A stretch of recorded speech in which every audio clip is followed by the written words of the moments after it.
Wazalendo. Et c'est un groupe qui s'ajoute aux 120 et plus répertoriés dans l'Est du Congo.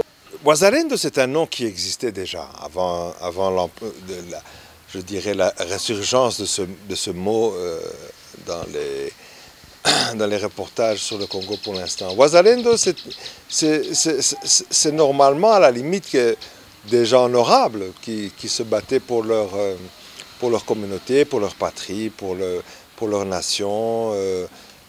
Mais aujourd'hui, ce que je vois, c'est une récupération je dirais, d'un titre de noblesse qu'on veut mettre sur des gens qui ne sont que des groupes armés brutaux, violents, dont leur proie principale, c'est les populations congolaises elles-mêmes. Donc c'est une façon de pouvoir, je dirais, réhabiliter le fait même que les FARDC ont employé ces groupes depuis qu'ils ont décidé que tous sauf le M23. Ce qui veut dire que depuis quelques mois, ils avaient pratiquement dit que tous ces groupes-là maintenant seraient des forces auxiliaires des FARDC. Et vu je dirais la levée de bouclier, les critiques qui ont plu sur Kinshasa, du fait qu'ils ont employé ces gens-là, sans éthique, sans formation militaire ni quoi que ce soit, je crois que c'est pour ça que maintenant on les a rebaptisés Wazalendo. Donc Wazalendo, pour l'instant, la façon dont c'est employé, c'est simplement, je dirais,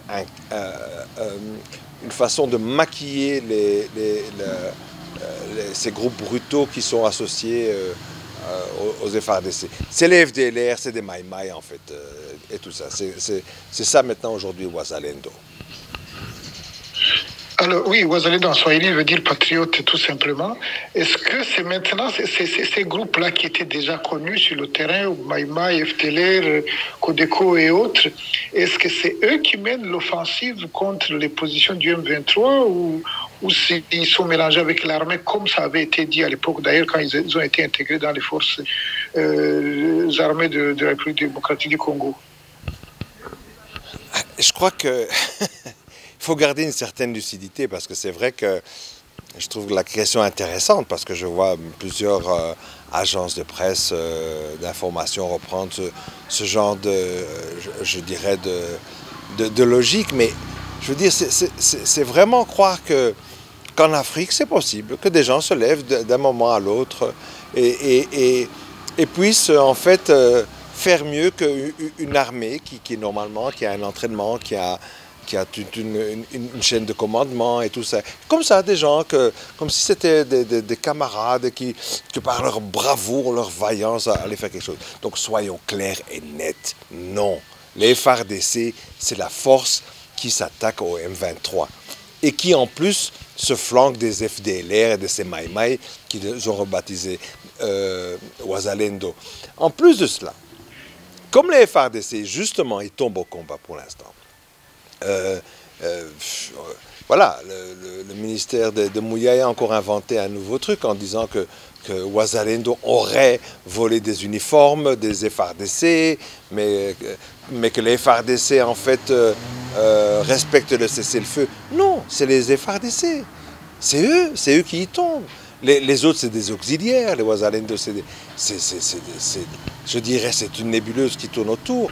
Mais il y a une artillerie lourde qui, d'ailleurs, souvent, en fait, canarde, bombarde surtout les populations civiles pour faire enrager, je dirais, le M23 dans des zones que le M23 contrôle. Et donc, on a une artillerie lourde. Ça ne peut pas être les Wazalendo. Et puis encore ces groupes de mercenaires dont on ne parle jamais, hein, parce qu'il y a deux groupes de mercenaires. Il y a des uns qui sont des barbouzes français et des autres qui sont en fait des anciens de la Légion étrangère, mais plutôt des Européens de l'Est. Je crois que c'est sous un commandement d'un Roumain qui, eux, s'occupent à encadrer en fait les forces terrestres des FARDC. Donc c'est ça le fer de lance des attaques contre les M23, c'est peut-être ce qu'on ne vous dit pas, mais c'est eux qui font la vraie bataille.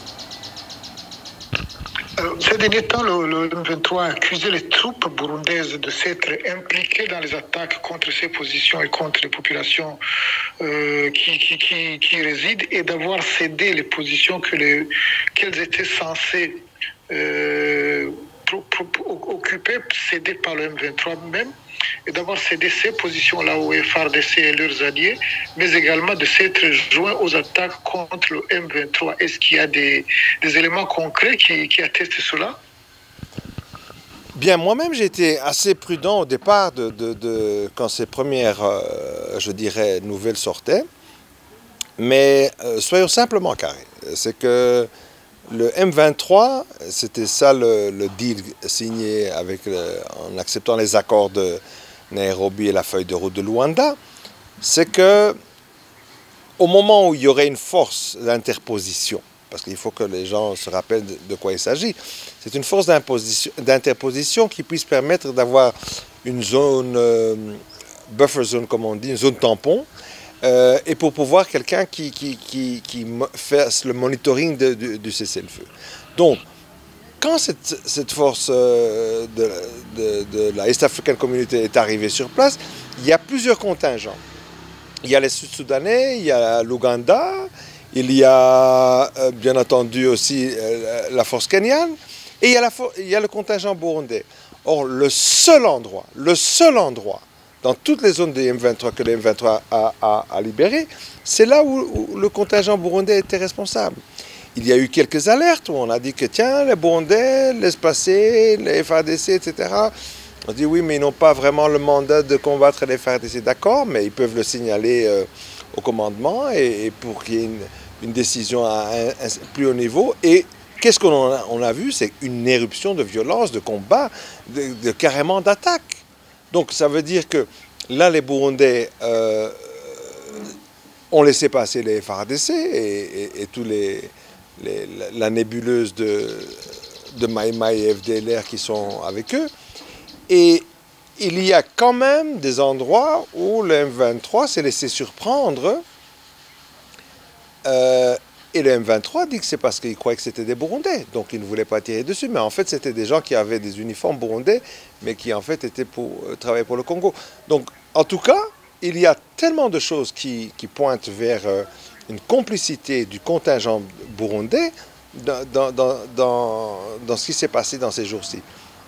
Donc, en conclusion, et il y a aussi, j'ai quand même vu quelques sources dans les médias qui parlent aussi qu'on a rapporté des corps de soldats qui seraient tombés au Congo. Donc, il y a, en tout cas, ça ne s'est pas passé ni dans la zone occupée contrôlée par les Ougandais, ni par les Kenyans, ni par les Sud-Soudanais, mais uniquement, en fait, dans cette zone où c'est les forces nationales de défense du Burundi qui sont responsables. Il y a eu pendant des mois une accalmie, un cessez-le-feu. On a vu aussi des préparatifs des FARDC par l'acquisition de matériel, d'armement lourd, de recrutement assez massif qui ont été diffusés largement sur les réseaux sociaux.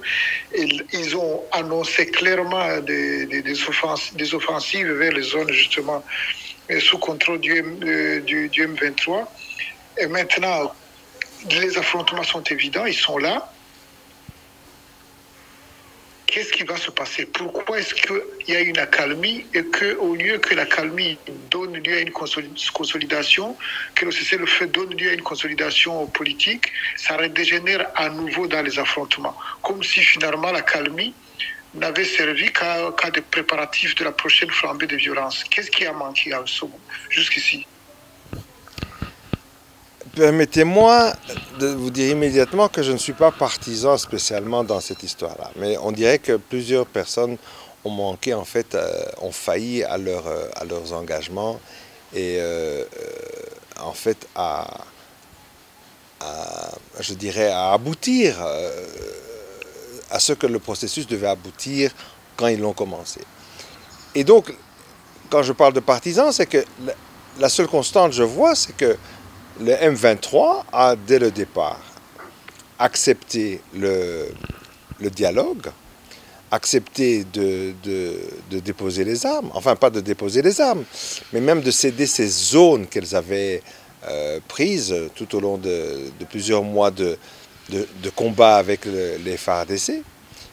Et je vous rappelle, ça n'a jamais été une initiative du M23, puisque les combats ont commencé alors que c'est les FARDC qui ont attaqué leur position à Tchanzu-Runyoni en novembre 21.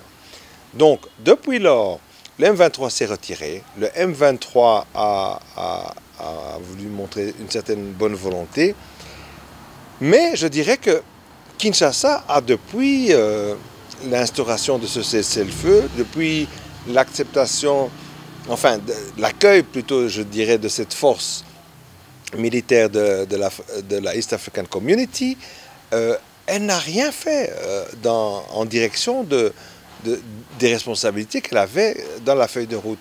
Kinshasa continue à nier qu'elle doit faire quoi que ce soit et qu'elle demande le cantonnement du M23, que c'est le M23 qui ne respecte pas le fait qu'elle doit être cantonnée.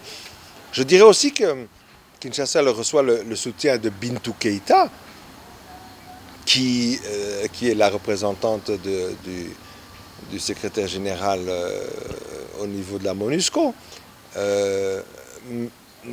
Elle aussi, qui dit au Conseil de sécurité que l'M23 a refusé d'aller dans les cantonnements, mais c'est vraiment prendre des enfants du bon Dieu pour des canards sauvages, parce que, je veux dire, quand on a une crise comme ça, ce n'est pas la première fois qu'on a ce genre de crise dans l'histoire de notre continent, mais quand on a ce genre de situation, et que le groupe rebelle est d'accord en fait, parler avec le gouvernement avec qui ils se battent entre eux, qu'est-ce qui se passe d'habitude? C'est qu'on dépose les armes et on commence à parler.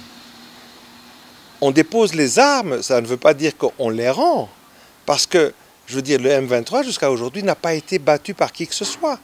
Donc le M23 est normalement maître de ces territoires, mais accepte un cessez-le-feu. Ce cessez-le-feu, normalement, doit permettre, en toute maturité, d'avoir des négociations, des pourparlers entre le gouvernement de Kinshasa et le M23. Ce n'est qu'après ça que le M23 peut décider si les résultats de ces négociations sont satisfaisants, qu'elle dépose des armes et qu'elle va se cantonner. Mais on ne commence pas par le cantonnement. Aujourd'hui, on n'en est jamais arrivé là. Et donc, le fait que pendant tout ce temps-là, il y a eu un cessez-le-feu, il y a eu une accalmie, mais qu'il n'y a pas eu ce pas de négociation, c'est comme si Kinshasa en a profité pour recommencer en fait je dirais les violences. Et donc tout ça va remettre en question l'efficacité de la région, l'efficacité de la force. Est-ce que c'est une façon pour pouvoir alors inviter la SADC à faire le travail de la East African Community? Ça, ce serait des spéculations.